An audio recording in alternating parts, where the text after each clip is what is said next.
တုန်းကရှီကာဘူရာဆိုတဲ့တိုင်းပြည်ကြီးမှာမဟာယာဇာဧကရမင်းကြီးစိုးစံခဲ့ပါတယ်။အဲ့ဒီမင်းကြီးဟာရဲရင်ချင်းပညာရှိချင်းနဲ့ပြည့်စုံတဲ့မင်းကောင်းမင်းမြတ်တစ်ပါးပါပဲ။မဟာယာဇာနဲ့မဟာယာနီမှာမင်းသားဥဒိလို့အမည်ရတဲ့သားတော်လေးတစ်ပါးရှိပါတယ်။မင်းသားဥဒိရွယ်ရောက်လာတဲ့အခါမှာတော့သူ့ရဲ့လက်ထက်ရေးဟာမိဘတွေအတွက်စိုးရင်စရာဖြစ်လာခဲ့ပါတယ်။ဒီနေ့မှာတော့မဟာယာဇာဧကရမင်းကြီးဟာဝန်ကြီးနာယကကိုခေါ်ပြီးဝန်ကြီးမင်းသားဥဒိဟာလက်ထပ်ဖို့အချိန်တန်ပြီသူ့အတွက်တင့်တော်မဲ့မင်းသမီးတယောက်ကိုစတင်ရှာကြည့်စေခြင်းနဲ့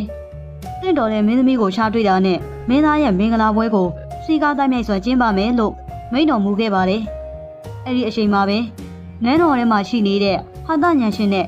ရက်ကူးလို့ခေါ်တဲ့မြောက်ကလေးဟာဘုရင်ကြီးကိုရီမောစရာပြောလိုက်ပါတော့တယ်အရှင်မင်းကြီးလက်ထပ်ဖို့ဆိုတာမင်းသမီးတယောက်တည်းလိုတာမှမဟုတ်တာစားတော့ဖွယ်ရာတွေကောက်ခုံမှုတွေလိုတာပေါ့ရက်ကူရဲ့စကားကိုကြားရတဲ့အခါနန်းတော်ထဲကလူအလုံးဟာပြုံးရကြပါလေဝန်ကြီးနာယကဟာမှန်ပါတယ်အရှင်မင်းကြီးမင်းသားရဲ့လက်ထပ်ပွဲအတွက်အနီးနားကတိုင်းပြည်တွေစီဒီနေ့ပဲသတင်းစကားပို့လိုက်ပါမယ်မင်းသားနှစ်သမက်မင်းသမီးကိုတွေ့ပြီဆိုတာနဲ့မင်္ဂလာပွဲစီစဉ်ပါမယ်လို့ရှောက်တင်လိုက်ပါတယ်နောက်တနေ့မှာပဲအိမ်နီးချင်းတိုင်းပြည်ကမဟာယာဇာစုဆံမမင်းကြီးဟာသမီးတော်ဆာလရာနဲ့အတူရောက်လာခဲ့ပါတယ်မင်းသားဥထိတ်ဟာဆာလရာကိုကြည့်ပြီးဖာကမဲတော်သားတော်ရဲ့ဘဝကျင်ပေါ်အဖြစ်မြင်လို့တဲ့အမျိုးသမီးဟာသူ့မမဟုတ်ပါဘူးကျေးဇူးပြုပြီးသူ့မကိုထွက်သွားခိုင်းလိုက်ပါကိစ္စမရှိပါဘူးသားတော်နှစ်သက်တဲ့မင်းသမီးမတွေ့မချင်းလက်မထက်ရပါဘူးဒီလိုနဲ့ပဲမင်းသမီးတယောက်ပြီးတယောက်ရောက်လာခဲ့ကြပါလေဒါပေမဲ့လို့မင်းသားဥထိတ်ဟာဘသူ့ကိုမှမနှစ်သက်ခဲ့ပါဘူး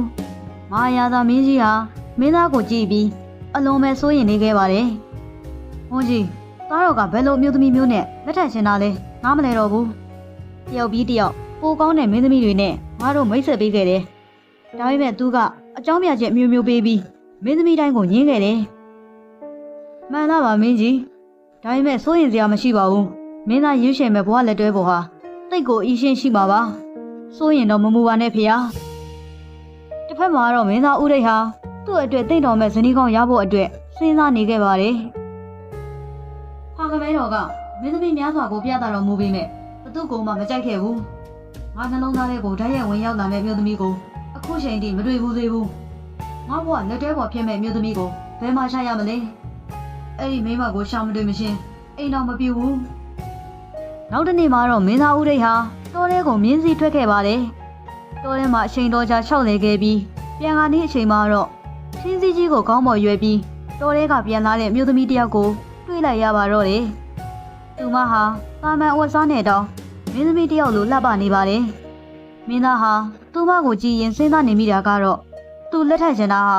သူမလိုမိန်းကလေးမျိုးဖြစ်တာပါပဲမင်းသားစဉ်းစားနေခိုင်းပါပဲမိမပြိုးဟာကြောက်တုံးနဲ့တိုက်မိပြီးလဲကျသွားပါတော့တယ်မင်းသားဟာမိမပြိုးစီပြေးသွားပြီး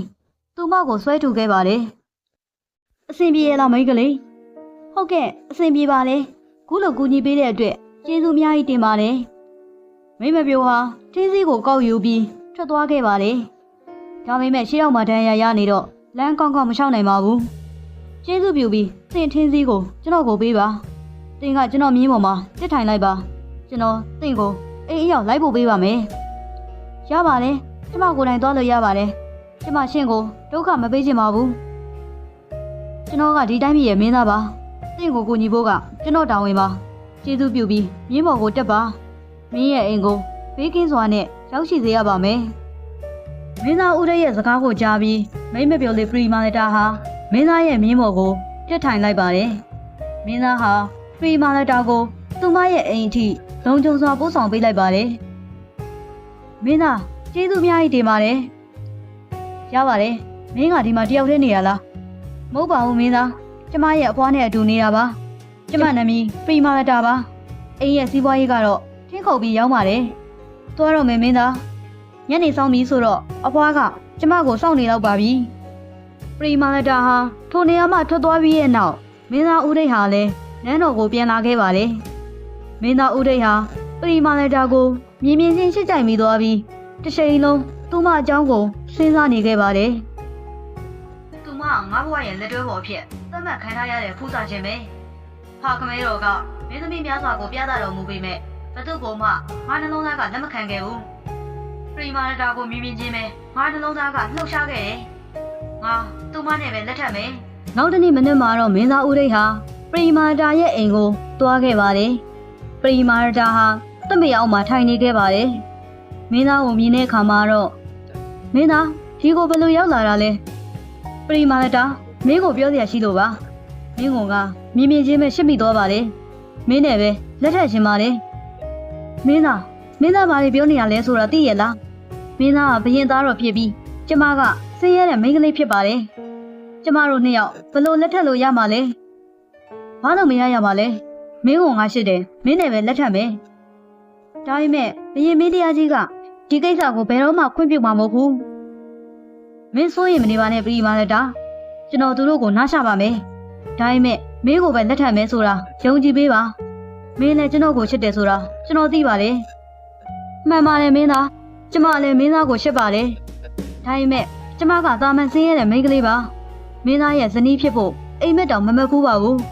မင်းသားရဲ့ဇနီးဟာမင်းသမီးပဲဖြစ်တင်ပါတယ်ဒါမျိုးမရှိပါဘူးပရိမာရတာကျွန်တော်မင်းနဲ့ပဲလက်ထပ်မယ်အခုကျွန်တော်သွားတော့မယ်မကြခင်ပါပဲလက်ထပ်ဖို့အတွက်ပြန်လာခဲ့ပါမယ်မင်းသားဦးရိတ်ဟာနန်းတော်ကိုပြန်ရောက်ပြီးဧကရက်မင်းကြီးကိုရှောက်ထားလေတော့တယ်ဟာခမဲတော်သားတော်ရဲ့ဘဝလက်တွဲပုံကိုသားတော်ရွေးချယ်ပြီးပါပြီအဲ့ဒီအချိန်မှာပဲမိခင်ဟာသိကောင်းတဲ့သတင်းမှာပဲကွယ်ဒါနဲ့သားတော်လက်ထပ်မဲ့သူကဘယ်တိုင်းပြည်ကမင်းသမီးလဲသားတော်သူကမင်းသမီးမဟုတ်ပါဘူးမဲတော်ထင်းရောက်တဲ့ကြေးတော်သူမိန်းကလေးပါဘာပြောတာလဲသားတော်တာမန်ကြေးတော်သူမိန်းကလေးကဒီတိုင်းပြည်ရဲ့မဟာယာနီဖြစ်လာမှာလားဒါဘလို့မှမဖြစ်နိုင်တဲ့ကိစ္စပဲဘာလို့မဖြစ်နိုင်ရမှာလဲဖာခမဲတော်ပရိမာရတာကိုကျွန်တော်ချစ်တယ်သူမနဲ့ပဲလက်ထပ်မယ်မဖြစ်နိုင်ပါဘူးသားတော်တာမန်ကြေးတော်သူမိန်းကလေးနဲ့လက်ထပ်ဖို့ဖာခမဲတော်ခွင့်မပြုနိုင်ပါဘူးခမဲတော်ပရိမာရတာဟာလှပရင်ကျေးပြီးဂုံတိတ်ခါရှိပါလေသူမကကျွန်တော်တို့တိုင်းပြည်ရဲ့မင်းသမီးဖြစ်လာရင်ဂုံယူစရာပါပဲကဘာပေါ်မှာဘရင်ဖြစ်ဖို့အတွက်ကန့်သက်ချက်အရှို့ရှိတယ်သားတော်အဲ့ဒီကန့်သက်ချက်တွေကိုငါလုံးဆန်းလို့မရဘူးအဲ့ဒါကြောင့်သားတော်ကမင်းသမီးတစ်ပါးပါးနဲ့ပဲလက်ထပ်သိမ်းပါတယ်အပြန်အလှန်ညှင်းခုန်ကြတဲ့အဆုံးမှာတော့မင်းသားဦးရိတ်ဟာကောင်းပါပြီဖာခမဲတော်ဒါဆိုရင်ကျွန်တော်ဒီနိုင်ငံကထွက်သွားမယ်ဘာလို့လဲဆိုတော့ကျွန်တော်ပရိမာရတာနဲ့ပဲလက်ထပ်မယ်လို့ဆုံးဖြတ်ထားပါတယ်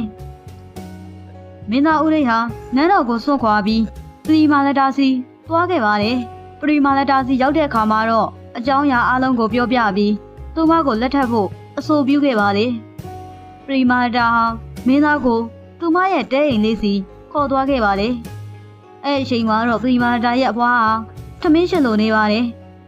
မင်းသားဟာအဖွားကိုနှုတ်ဆက်ပြီးအကြောင်းအရာအလုံးကိုပြောပြလိုက်ပါတယ်မင်းသားကကျမရဲ့မြီးနဲ့လက်ထပ်ရှင်နေဆိုရင်ကျမကတားဆီးပိုင်ခွင့်မရှိပါဘူး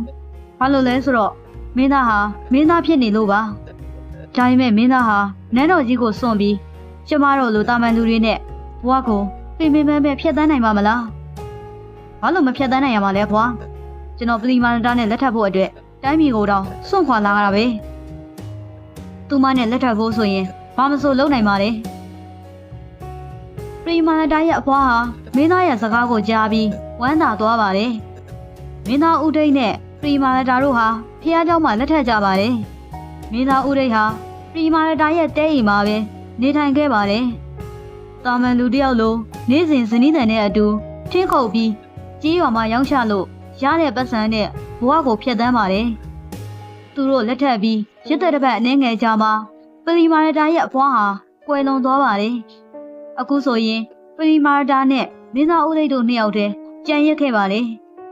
တစ်ဖက်မှာတော့မင်းသားထွက်ခွာသွားတဲ့အတွက်မဟာယာသားနဲ့မဟာယာနီတို့ဟာအယံဝမ်းနေနေကြပါတယ်။ဒီနေ့မှာမဟာယာသားတို့ဟာဥယျာဉ်နဲ့လမ်းလျှောက်ထွက်ခဲ့ကြတယ်။အဲ့ဒီအချိန်မှာပဲရက်ကူဟာသူတို့ရဲ့ရှေ့မှာတွင်းတွင်းကိုတူးနေပါတယ်။မိဖုရားကြီးကရက်ကူကိုကြည့်ပြီး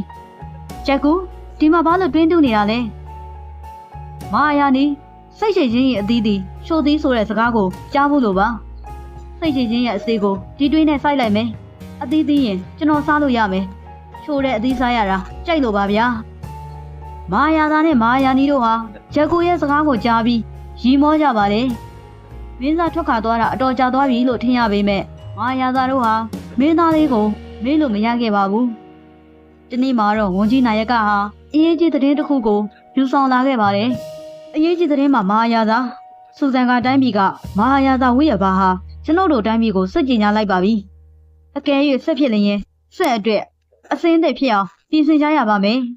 ။တိုင်းပြည်နှစ်ခုကြားအပြင်းအထန်ဆက်ဖြစ်ပွားခဲ့ပါတယ်။ဒီစစ်ပွဲမှာတော့မဟာရာဇာဧကရမင်းဟာရှုံးနေသွားခဲ့ပါတယ်။မဟာရာဇာဝိယဘာဟာမဟာရာဇာနဲ့မဟာယာနီတို့ကိုအကျဉ်းချထားပြီးကိုယ်တိုင်ထီးနှန်းကိုသိမ်းယူလိုက်ပါတယ်။အကျဉ်းထောင်ထဲမှာမဟာရာဇာဟာမဟာယာနီကိုပြောပါတယ်။မဟာယာနီဒီနေ့ဒီအချိန်ငါသားတော်ကိုအယံတရိယာနေတယ်။သူသာငါတို့နဲ့အတူရှိခဲ့ရင်ဒီစစ်ပွဲမှာငါရှုံးမှာမဟုတ်ဘူး။မှန်ပါတယ်မင်းကြီးကျမလည်းဒီလိုပဲစဉ်းစားမိပါတယ်။ကျမတို့သားကိုကျမတို့နဲ့အတူထားသိနေ။ကျမတို့ရဲ့စံနာကိုစန့်ကျင်ပြီးလက်ထပ်ခဲ့ပေမဲ့သူဟာကျမတို့ရဲ့သားပဲမဟုတ်လား။မှန်ပါတယ်မဟာယာနီကျုပ်တို့သားဟာအလွန်ရဲရည်သူပါ။ကျုပ်တို့အရှင်တွေကိုသိရှိခဲ့ရင်သူ့ရှင်မောင်မှာဝိယဘာဒူးထောက်ရမှာပါမှန်ပါတယ်မဟာရာဇာယခုအခါကျမတို့မှာစောင့်ဆိုင်ခြင်းမှလဲ၍ဘာမှမတတ်နိုင်တော့ပါတစ်ဖက်မှာတော့မဟာရာဇာဝိယဘာဟာမတရားမှုတွေနဲ့တိုင်းပြည်ကိုအုပ်ချုပ်နေပါတယ်တိုင်းသူပြည်သားအရှင်ရှင်ဝေဖန်စကားပြောနေကြပါတယ်ဒီနေ့ခေတ်ကုန်စည်နှုန်းတွေတနေ့တခြားတက်လာတယ်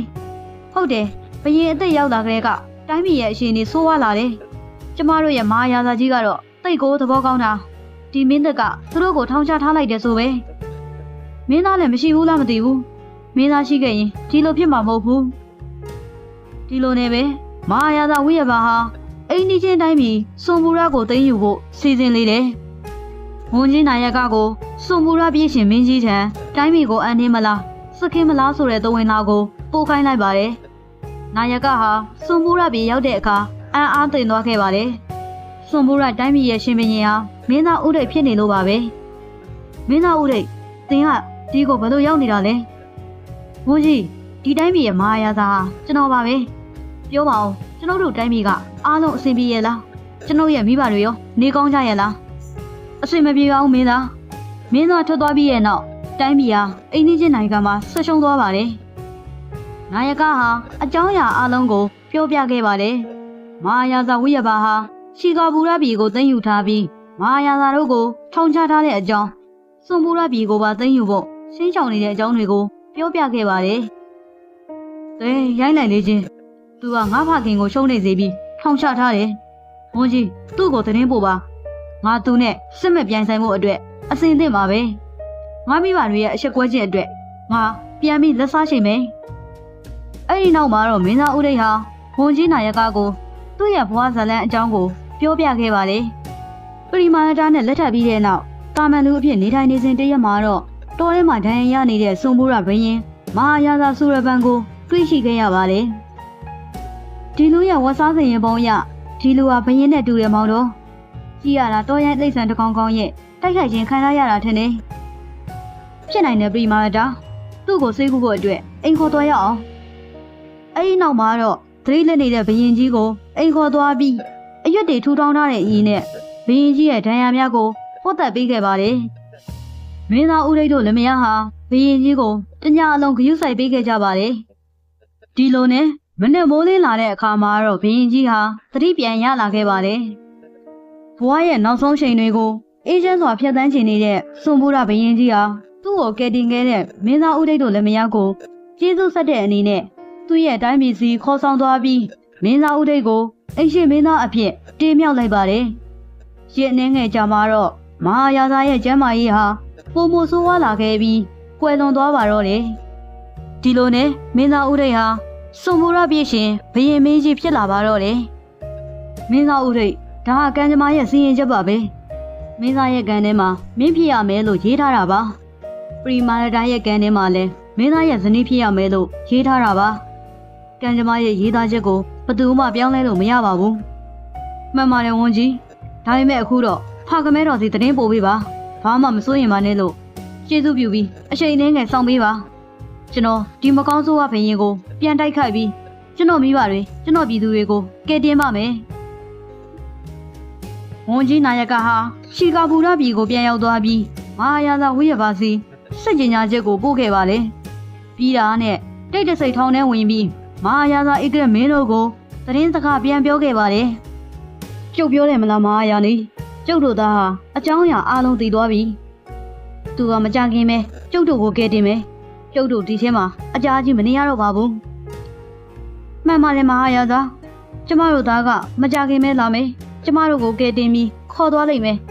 အခုကျမတို့မှာရွှေမကလည်းရှိနေပြီသူတို့နှစ်ယောက်ရဲ့နန်းတဲ့ပွဲကြီးကိုစီကားတိုင်းမြိုက်စွာကျင်းပရမယ်ဒီလိုနဲ့နှစ်ပြည်စလုံးရဲ့မင်းကြီးများဟာစစ်အတွေ့ပြင်ဆင်မှုတွေစတင်ကြပါတယ်ရက်နှင်းငယ်ကြမှာတော့မင်းကြီးနှစ်ပါးရဲ့တပ်သားများကြားတွင်အပြင်းအထန်စစ်ပွဲဖြစ်ပွားခဲ့ပါတယ်မင်းနှစ်ပါးဟာလည်းမျက်နှာချင်းဆိုင်တိုက်ခိုက်ကြပါတယ်ပြင်းထန်တဲ့စစ်ပွဲစတင်ပြီးတဲ့နောက်မှာတော့မဟာရာဇဝိရပါရဲ့ဓာတ်ဟာတစ်ထဲကပြုတ်ကျသွားတဲ့အခါမှာတော့မင်းသားဥဒိတ်ဟာသူ့လယ်ဘင်းမှာဓာတ်တင်ပြီးပြောလိုက်ပါတယ်ငါအလိုရှိရင်တင့်ကိုအခုတတ်နိုင်ပါတယ်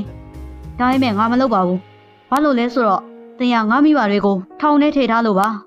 သူတို့လိုပဲတင့်ကိုထောင်ထဲပြန်ထည့်မယ်မဟာရာဇဝိရပါဟာမင်းသားရဲ့ပါဇက်ကနေမိဘဆိုတဲ့စကားကိုကြားရတဲ့အခါမှာတော့အံ့အားသင့်သွားခဲ့ပါတယ်ဒီတိုင်းပြည်ရဲ့မင်းသားဟုတ်လားတင့်မိဘတွေကဘသူတွေလဲတင်ဟာရှီကာပူရာတိုင်းပြည်ရဲ့မင်းသားဥဒိတ်လားဟုတ်တယ်ငါရှီကာပူရာတိုင်းပြည်ရဲ့မင်းသားဥဒိတ်ပါပဲမင်းသားဥဒိတ်ဟာမဟာရာဇဝိရပါကိုဖမ်းဆီးလို့ရှီကာပူရာပြည်ကိုခေါ်ဆောင်သွားပြီးဝန်ကြီးနာယကကိုအမိန့်ပေးခဲ့တယ်ဝန်ကြီးငါမိဘတွေကိုဂုံးသိက္ခာနဲ့အညီထောင်ထဲကနေခေါ်ဆောင်လာခဲ့ပါနာယကဟာခဏလေးအတွင်းမှာပဲမဟာရာဇနဲ့မဟာယာနီတို့ကိုခေါ်ဆောင်လာခဲ့ပါတယ်မင်းသားဥဒိတ်ဟာမိဘတွေကိုတွေ့မြင်ရတဲ့အခါမှာတော့အလွန်ဝမ်းသာပျော်ရွှင်ပြီးပွေ့ဖက်လိုက်ပါတော့တယ်ခမဲတော်မဲတော်သားတော်ပြန်ရောက်ပါပြီသားတော်ငါတို့သားတော်လေးပြန်ရောက်ပြီ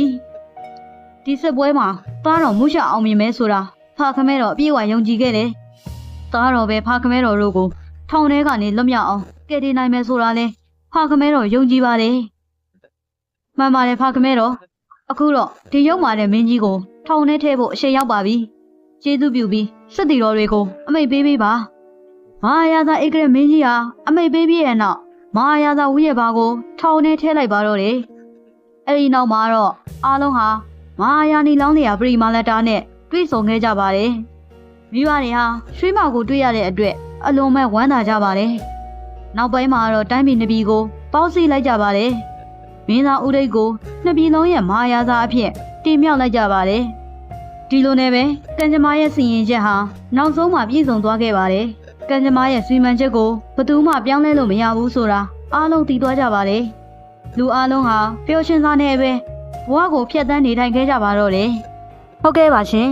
ပုံမြင်လေးကတော့ဒီနေရာမှာပဲပြီးဆုံးသွားပါပြီရှင်အခုလိုပုံမြင်လေးတွေကိုသဘောကျနှစ်သက်တယ်ဆိုရင်ကျမတို့ရဲ့ channel လေးကို like and subscribe လေးလုပ်ထားပေးဖို့အတွက်မေတ္တာရက်ခံအပ်ပါတယ်ရှင်ပုံမြင်အသက်တွေတင်တိုင်းအမြဲတမ်းသိရှိနိုင်အောင်လို့လဲဘေးနားက notification ခေါင်းလောင်းလေးကိုနှိပ်ထားပေးခဲ့ကြပါအောင်ရှင်အဆုံးထိကြည့်ရှုပေးခဲ့ကြတဲ့ပရိသတ်အားလုံးကိုကျေးဇူးအထူးတင်ရှိပါတယ်ရှင်